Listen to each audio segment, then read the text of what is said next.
एक आदमी पूरी लाइफ काम करता है, सैलरी आती है, बिल्स चले जाते हैं, फिर नेक्स्ट मंथ सेम साइकिल। और एक दिन वो रियलाइज करता है कि 15 साल काम करने के बाद भी उसकी लाइफ ज़्यादा चेंज ही नहीं हुई है। सबसे डेंजरस चीज़ गरीबी नहीं होती है, सबसे डेंजरस चीज़ होती है गरीबी की आदत पड़ जाना। आपने कभी नोटिस किया है, मिडिल क्लास की life almost same script follow करती है। स्कूल जाओ, डिग्री लो, जॉब लो, EMI लो, स्ट्रेस लो और रिपीट करो। और सोसाइटी बोलता है बस जॉब सिक्योर होनी चाहिए। लेकिन फ़नी पार्ट क्या है पता है? जो इंसान पूरी लाइफ सिक्योर रहना चाहता है वो ही फाइनेंशियली सबसे ज़्यादा इनसिक्योर होता है, क्योंकि उसकी पूरी लाइफ एक सैलरी के पीछे डिपेंडेंट होता है। बस एक सिंगल सैलरी, और अगर वो रुक गई गेम ओवर। आज के टाइम पे पुअर रहना सिर्फ लो इनकम का प्रॉब्लम नहीं है।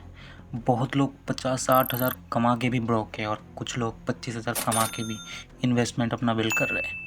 डिफरेंस इनकम का नहीं है, डिफरेंस है हैबिट्स का, माइंडसेट का, और सबसे इम्पोर्टेंट फाइनेंशियल अवेयरनेस का। इमेजिन करो, दो दोस्त हैं, राहुल और अमन। दोनों की सैलरी सेम है, 40,000 रुपया। राहुल सैलरी आते ही न्यू शूज़ खरीदता है, बाइक की मॉडिफिकेशन कराता है, वीकेंड में पार्टी में जाता है, EMI पे आईफोन लेता है, और फिर 25 तारीख को वो बोलता है भाई पैसा ख़त्म हो गया है, क्या करूँ। This is typical middle class mindset. दूसरी साइड अमन, सेम सैलरी है लेकिन वो अपना एक्सपेंस को ट्रैक करता है, अपना SIP जारी रखता है, अननेसेसरी EMI अवॉइड करता है और स्किल सीखता है। 5 साल बाद राहुल इंस्टाग्राम पे रिच दिखता है लेकिन अमन एक्चुअल में फिनेंशियली स्टेबल होता है। ये ही हर्ष ट्रूथ है। पुअर लोग हमेशा पुअर इसलिए नहीं रहते क्योंकि वो डम्ब होते हैं, वो पुअर इसलिए रहते हैं क्योंकि उन्हें बचपन से सिर्फ अर्न करना सिखाया गया है, मनी मैनेज करना नहीं। स्कूल में हमें क्या सिखाया गया? Pythagoras theorem, Mughal empire, periodic table. लेकिन tax, investing, debt, inflation, credit score, ये सब नहीं सिखाया जाता है। और फिर सेम सोसाइटी एक्सपेक्ट करती है कि लोग फिनेंशियली स्मार्ट डिसीजन लें, लेकिन कैसे? हम फिनेंशियली ब्लाइंड ग्रो अप करते हैं और कंपनीज इसी ब्लाइंडनेस से अपना बिलियंस कमाती हैं। सबसे बड़ा ट्रैप क्या है? रिच दिखना। मिडिल क्लास को लग्जरी नहीं बेची जाती है, मिडिल क्लास को बेचा जाता है स्टेटस। इसलिए लोग EMI पे आईफोन लेते हैं, सैलरी से ज़्यादा एक्सपेंसिव वेडिंग करते हैं, क्रेडिट कार्ड से शॉपिंग करते हैं। सिर्फ एक रीज़न, लोग क्या कहेंगे। और ऑनेस्टली लोग खुद ब्रोक होते हैं। आपने कभी ऑब्जर्व किया, जब सैलरी इंक्रीज़ होती है तो सेविंग्स इंक्रीज़ क्यों नहीं होती है? लाइफस्टाइल क्यों इंक्रीज़ होता है?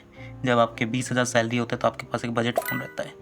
वही सैलरी जब आपके 50,000 हो जाता है आपके पास आईफोन होता है, लेकिन वो EMI पे होता है। 80,000 सैलरी होना पे कार की EMI, 1 लाख सैलरी पे आप फॉरेन ट्रिप करते हैं क्रेडिट कार्ड में। इनकम बढ़ती है लेकिन फिनेंशियल प्रेशर भी बढ़ता है। और फिर लोग बोलते हैं यार पैसा टिकता ही नहीं है। पैसा टिकता नहीं क्योंकि लाइफस्टाइल उससे फास्ट भाग रहा होता है। और सबसे डेंजरस लाइन, अभी एंजॉय नहीं करेंगे तो कब करेंगे? प्रॉब्लम एंजॉयमेंट का नहीं है, प्रॉब्लम है फ्यूचर के फ्रीडम को प्रेजेंट के डोपामिन के लिए सेल कर देना। एक 1 लाख का फ़ोन आपको 7 दिन एक्साइटमेंट ज़रूर देता है, लेकिन उसकी EMI 12 महीने स्ट्रेस देता है। That's the main difference. अब इसका सॉल्यूशन क्या है? सिंपल है लेकिन ईजी नहीं है। पहला, अपना एक्सपेंस ट्रैक करो, क्योंकि जो इंसान नंबर्स इग्नोर करता है, नंबर उसकी लाइफ कंट्रोल करते हैं। दूसरा, EMI को डिफ़ॉल्ट लाइफस्टाइल मत बनाओ। हर चीज़ फिनांस करना स्मार्ट डिसीजन नहीं होता है। तीसरा, एसेट बिल्ड करो। अगर आप सोते वक्त भी पैसा नहीं कमा रहे हो तो पूरी लाइफ आप काम करते रहोगे। चाहे हो SIP हो, साइड स्किल हो, बिजनेस हो, इन्वेस्टिंग हो, फ्यूचर इनकम बिल्ड करो। और एक इम्पॉर्टेंट चीज़, रिच बनना फास्ट प्रोसेस नहीं है, लेकिन पुअर रहना बहुत फास्ट प्रोसेस है। बस random spending, no savings, EMI lifestyle, no investing और सिस्टम ऑटोमेटिकली आपको फिनेंशियली वीक बना देता है। मिडिल क्लास का बिगेस्ट प्रॉब्लम लो सैलरी नहीं है, बिगेस्ट प्रॉब्लम है फिनेंशियल डिसीजन इमोशन पे लेना। इमोशन बोलता है बाय दिस, विजडम बोलता है वेट। इमोशन बोलता है सब ले रहे हैं, विजडम बोलता है can you actually afford it. और जो इंसान ये डिफरेंस समझ गया उसकी फिनेंशियल लाइफ स्लोली चेंज होना स्टार्ट हो जाती है। एक दिन आपको रियलाइज़ होगा, वेल्थ का मतलब एक्सपेंसिव कार नहीं होता है, वेल्थ का मतलब होता है पीस। बिल का स्ट्रेस ना होना, इमरजेंसी का डर ना होना, सैलरी डिले होने पे पैनिक ना होना। That is the real luxury. अगर आप भी middle class financial pressure feel करते हो तो कमेंट करो, I will break the cycle. और ऐसी ब्रूटली ऑनेस्ट फिनेंशियल वीडियो के लिए चैनल सब्सक्राइब करो, क्योंकि यहाँ हम सिर्फ पैसे की बात नहीं करते, हम उस लाइफ की बात करते हैं जहाँ पैसे की वजह से एंजाइटी कम हो। Thank you.